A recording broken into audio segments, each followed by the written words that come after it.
All right, so what we're doing today is I'm going to teach you guys passing variables. Not that difficult, don't freak out.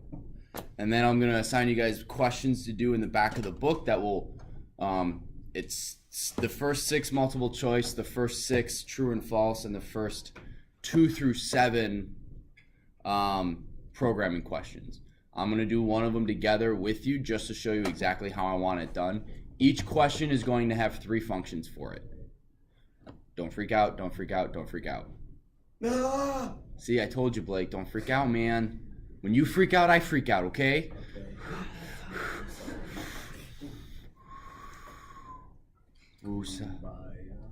There we go. Kumbaya. Anyway, so I guess we'll just get right started on it if I could talk correctly. So in the book, we're gonna cover. So we've already called the function, flowcharts, hierarchy chart, local variables. All right. So this is one thing you guys do need to understand. There are 2 types of variables. You have local variables and you have global variables. A local variable is only accessible inside of a function. So far when you guys have been coding, you guys have coded. I'm just gonna open someone's home.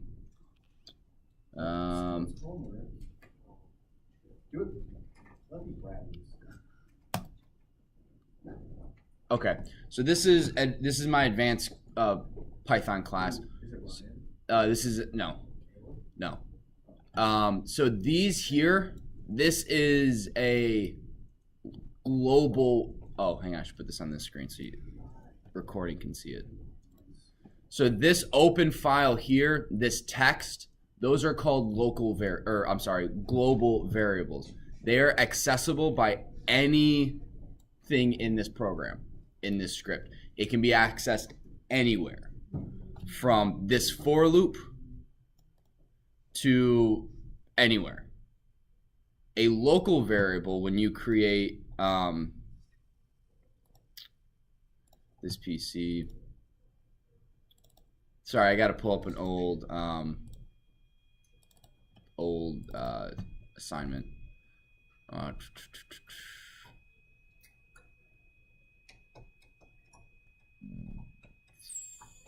This should do it. Oops.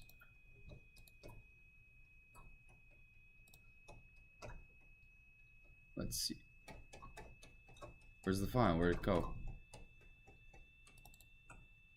Open, edit with idle. Why is it not opening? Great. Hang on, let me open another file. Why aren't these opening? Blake, what'd you do to my computer? I'm sorry, I broke it. Let's see, will this file open? There we go. Okay, so this is a function, correct? What's the name of this function, Maddie? Sweet. And so that's totally correct. This right here, this die1 is a local variable because it's only accessible within these lines of code. It's only available or accessible inside of problem 1. If you don't run problem 1 and you print die1, it won't work. So, but a global variable is one is accessible by everything in the program because it's not contained to any specific function. Okay, so if it's in a function, you can't print it. You can't print it outside of the function. Yeah. Well, you can, but we're going to get to how to do that. But that is a local variable versus a global variable. Global variable, again, is usable by any function at any time, anywhere in the program, in the script. A local variable is only accessible inside of the function in which it's created. Does that make sense? So I'll put these down and get a new sheet. So if I have dice equals 10, print dice. Will this work? In class. I totally didn't save that in the right spot. What's so funny there, Blake? In middle school, I wrote this paper about tacos, and apparently the teacher just read it to the class, and one of my friend's sister was in the class, and my mom just randomly texted me and said it. That's actually funny. So this will print 10, correct? It's good. If we go define fun1, print dice, and then what do we need to do in order to get this to run, in order to call the function? Fun1, like this? Sweet.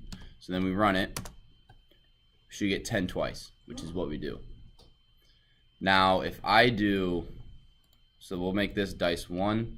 We'll get rid of this print. We're going to go dice 2 is 20. Print dice 2.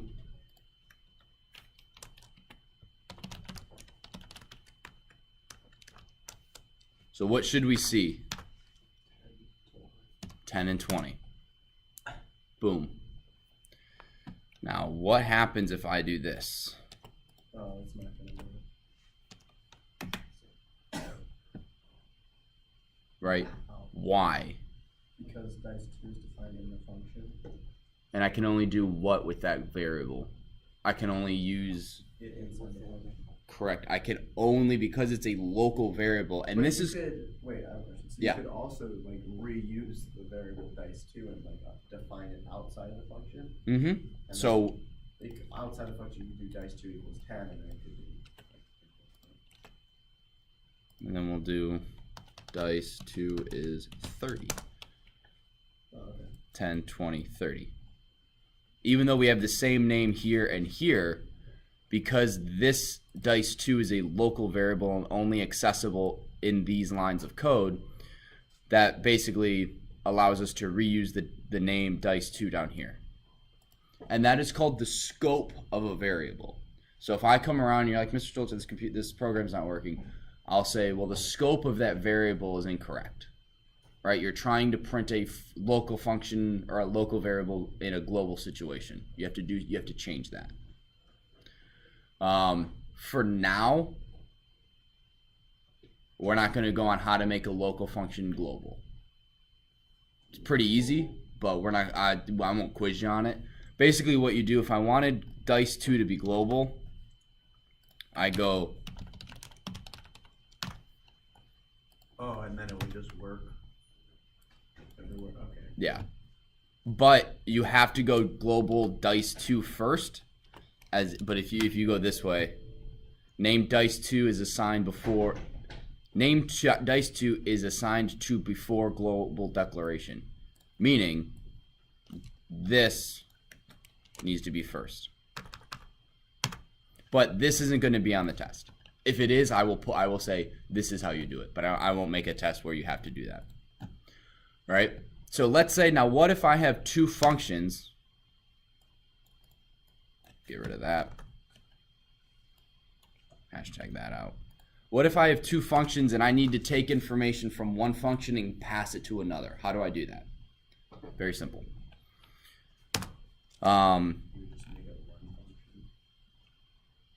No.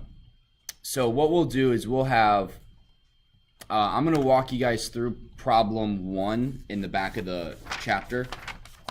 And this will be how I want you guys to do all of the programming exercises, is you're going to write 3 different functions. This is called passing a variable. And in the book, while you guys are getting those books out, this is called, you find this on page 181, and it's section 5.5.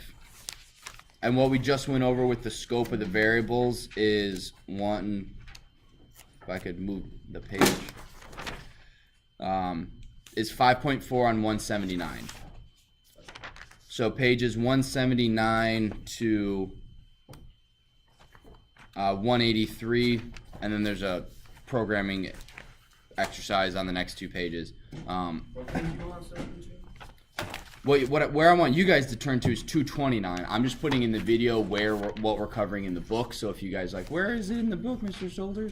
You can just listen. I'll also put it in the homework. So the first one is the kilometer converter. So what we're going to do is we're going to go define prob 1. You could also do, the book will go define main. This is our main function. So you could do main 1, main 2, doesn't matter. I'm used to doing problem 1, just so it's easier for me to grade. So what we're going to do is problem 1. It says write a program that asks the user to enter a distance in kilometers and then converts that distance to miles. The conversion formula is as follows. So what we're going to do, this needs a function for an input, a function for the calculation, and a function for displaying information. So each function, each problem is going to have 3 different functions. Excuse me. So I'll walk you through this one. So this one is going to be define problem 1. User is float input.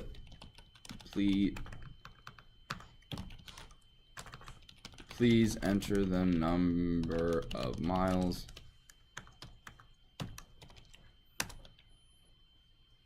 And then I'm sorry, what? Are we enter? Oh, I got it backwards. Correctly, Mr. Stolzer. Thank you. No, I like being corrected. I don't like being wrong. So if I ever say anything factually or theoretically or whatever incorrectly, you can totally tell me. So then what we're going to do is we're going to go calc miles and then display info. Now, how do we pass information from one function to another? Write the other 2 functions. You do, but I'm gonna write the names of this. Right? That made no sense, but so we are gonna take user and we are passing it to calculating miles. No, we're learning that now. This is how you do it. So what you then do, so we're going to jump down here, and we're now going to define calculating miles. So we're going to define calc miles.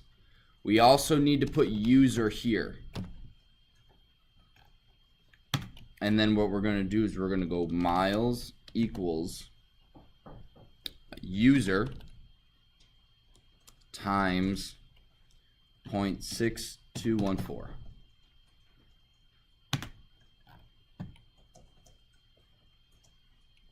Actually, we don't need display info up here. That's my bad. We need display info down here. Then we're going to display info, and then we type miles here.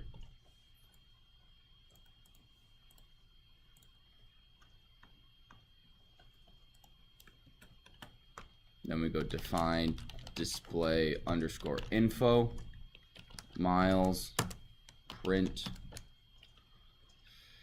the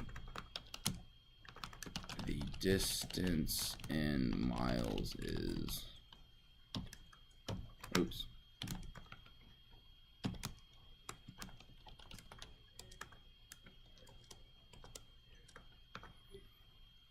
And then what do you think we need to do in order to have this run correctly?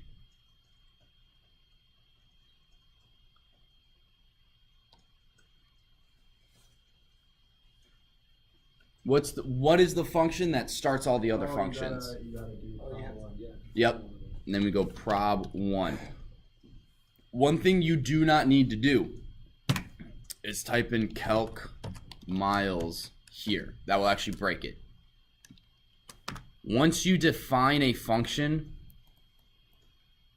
to have a variable, you cannot not have a variable there. So if we did this and we did calc miles,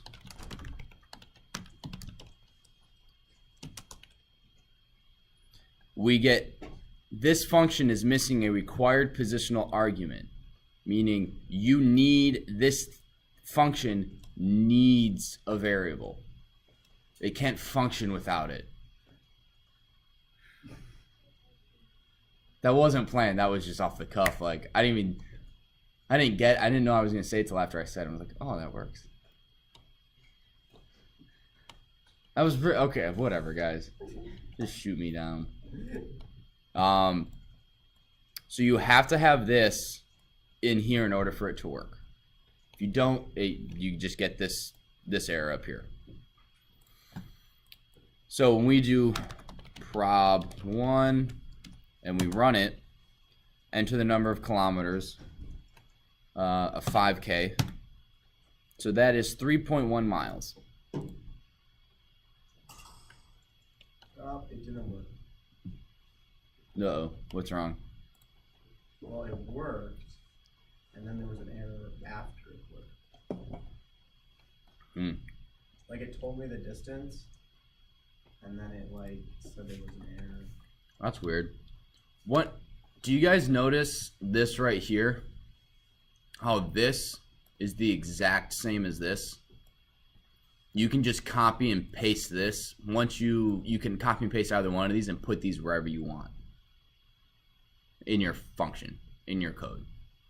It's just a little tidbit that I found. So if you define something and when you call it, it doesn't look the exact same, something's wrong. We could change this to kilometers and it still works. But to me, that's just a little more confusing because I have user here and then kilometer here. It's better to have everything be the same. Make sense? As long as it receives a variable and it's defined as a variable, it will work. They don't have to be the same. They don't have to be the same variable.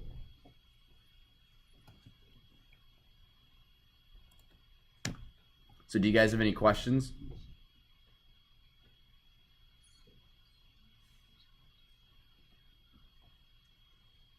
No? Really? Wait, I'm just trying to figure out what's wrong with my. I can take a look at it. So this is how I want all of your problems in the programming section from 2 to 7. I want them to look like this. I want the main function, and then I want 2 functions to be called, and then you need the main one.